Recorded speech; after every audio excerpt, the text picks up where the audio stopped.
Bombo Business News.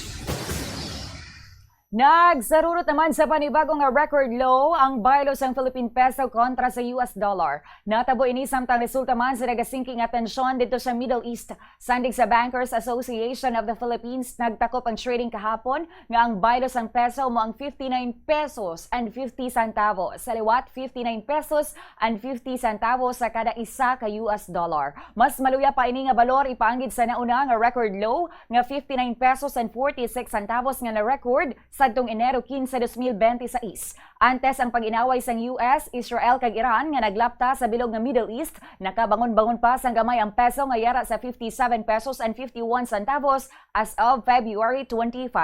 Kun maluya ang baylo sang Philippine peso buot silingon sini, mas mahal ang pagbakal sang imported goods lakip na ang langis. Bangod ini nga produkto gina-purchase paagi sa dolyar. Magluwas diri bangod man sang pagluya sang peso, may impact man ini sa utang sang Pilipinas. Ilabi na nga 1/3 sang among nga utang naghalin sa foreign creditors o kung mga manog pa utang dito sa luwas sang pungsod.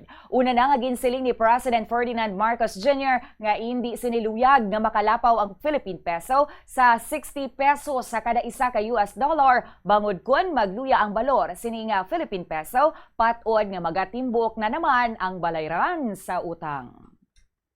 Bombo Foreign Exchange Update is brought to you by Bank Business Banking.